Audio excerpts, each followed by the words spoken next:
নমস্কার বন্ধুরা, কেমন আছো তোমরা? আর একটা প্রতিবেদন নিয়ে চলে এসেছি পাকিস্তান থেকে।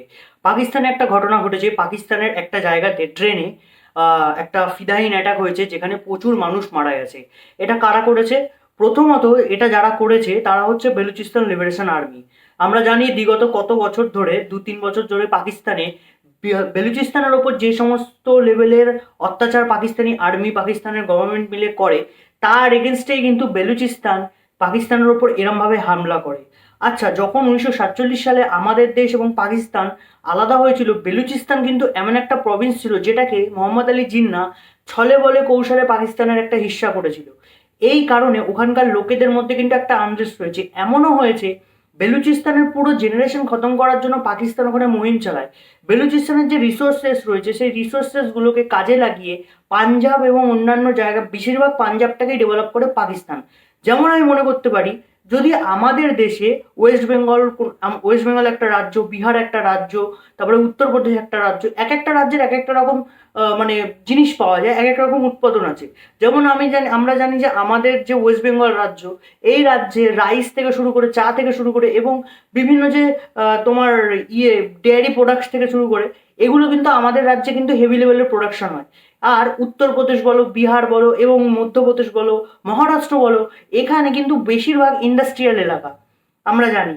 তো এইখান থেকে যদি আমাদের সেন্ট্রাল গভর্নমেন্ট টাকা নিয়ে শুধু দিল্লিতেই ডেভেলপমেন্ট করতো, এবং যে রাজ্য থেকে টাকা কামাচ্ছে সে রাজ্যে যদি উন্নতি না করতো, তাহলে কিন্তু আমাদের সেই রাজ্যের মানুষগুলো আমাদের সেন্ট্রাল গভর্নমেন্টের ওপর বা দেশের ওপর ক্ষেপে যেত। কিন্তু তা তো হয় না, কারণ আমাদের রাজ্যে আমাদের বিভিন্ন যে কটা রাজ্য আছে, সেখানে সেই লেভেলেরই ডেভেলপমেন্ট হয় ইভেনচুয়ালি। যেমন আমরা কাশ্মীরে দেখি, কাশ্মীর থেকে কিন্তু গভর্নমেন্টের সেরকম কোনো ইনকাম হয় না, তাও কিন্তু গভর্নমেন্ট কাশ্মীরের টাকাটা ইনভেস্ট করে। প্রত্যেক বছর কাশ্মীর এবং বিভিন্ন স্টেটের জন্য একটা বাজেট অ্যালোকেট করা হয়, সেই বাজেটটাকে দেওয়া হয়। কিন্তু পাকিস্তানে দেওয়া হয় না। পাকিস্তান এখানে কি করে? পাকিস্তান তো বেলুচিস্তানে বিপুল পরিমাণে তোমার রেয়ার আর্থ ম্যাটেরিয়াল রয়েছে। সেই রেয়ার আর্থ ম্যাটেরিয়ালগুলোকে পাকিস্তান বিভিন্ন দেশকে পাঠায়, কিন্তু সেখানে কোনো ডেভেলপমেন্ট করে না। এই কারণে ওখানকার মানুষের মধ্যে কিন্তু একটা আনরেস্ট তৈরি হয়েছিল। এই আনরেস্টের প্রতিফলন রূপ হয়েছে কিন্তু এই বেলুচিস্তান লিবারেশন আর্মি। এবং পাকিস্তান এখন বলছে যে বেলুচিস্তান আর্মিকে ভারত সাপোর্ট করছে। অ্যাকচুয়ালি ইন্টারনাল সমস্যাগুলোকে পাকিস্তান ডাইভার্ট করার জন্য সবসময় ভারতের উপর ব্লেম করতে থাকে। কারণ কি? কারণ পাকিস্তানের সিন্ধ থেকে শুরু করে, পাঞ্জাব থেকে শুরু করে, বেলুচিস্তান থেকে শুরু করে, বিভিন্ন জায়গাতে বিভিন্ন রকম গ্রুপ খারাপ মানে দাঁড়িয়ে রয়েছে। যেমন আফগানিস্তান বর্ডারগুলোতে আমরা দেখেছি, আফগানিস্তানের যে ডুরাল লাইন, সেটাকে কিন্তু আফগানিস্তানের গভর্নমেন্ট মানে না, কোনো গভর্নমেন্টই মানে না, আফগানিস্তানের মানুষও মানে না। কারণ কি? ডুরাল লাইনটা হচ্ছে একটা বর্ডার ইস্যু পাকিস্তানের সাথে আফগানিস্তানের। এবং যে পাস্তো যে জাতিটা রয়েছে পাকিস্তানে, সে পাস্তো জাতিটাকে কিন্তু পাকিস্তানে অতটা বলে ভ্যালুয়েশন দেওয়া হয় না। এই কারণে কিন্তু আফগানিস্তান এবং পাকিস্তানের ভিতরে একটা ক্ল্যাশ চলে। এবং যে পাস্তোর যে গ্রুপটা রয়েছে, মানে পাস্তো যে জাতিটা রয়েছে, তারা কিন্তু একটা নিজেদের গ্রুপ বানিয়েছে, টিটিপি, তেহরিকে তালিবান পাকিস্তান। আর তারাও কিন্তু পাকিস্তানে প্রচুর পরিমাণে অ্যাটাক করে, বিগত দিনে আমরা প্রচুর খবর পেয়েছি। এবং তার সাথে সাথে বিএলও অ্যাটাক করছে।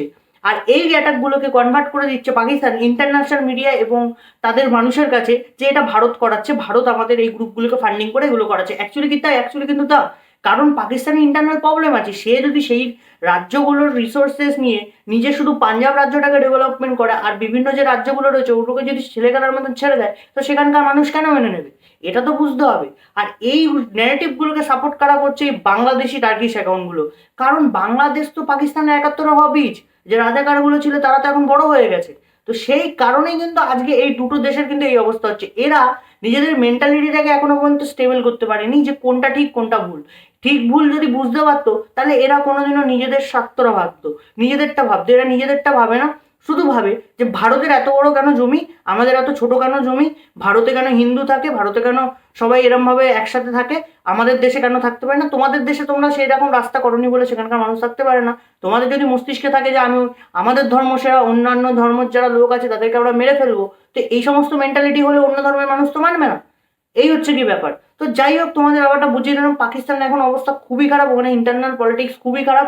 এবং ইউএস এর একটা ইনভেস্টমেন্ট আসছিল, যে বেলুচিস্তানে ইউএসএ ইনভেস্ট করতো রেয়ার আর্থ ম্যাটেরিয়ালের উপর, কিন্তু ওই ইনভেস্টমেন্টটাও কিন্তু আটকে গেছে। কারণ একটা ওয়ার্কার যখন কোনো জায়গায় টাকা লাগাবে সেখানকার সিকিউরিটি দেখবে।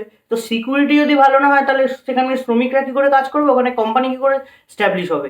তো এই হচ্ছে কি ব্যাপার। তো আশা করি তোমাদের ভিডিওটা বোঝাতে পারলাম। তো ভিডিওটা ভালো লাগলে লাইক করে দাও, চ্যানেলটা ভালো লাগলে সাবস্ক্রাইব করে দাও। ততক্ষণের জন্য জয় হিন্দ, বন্দে মাতরম।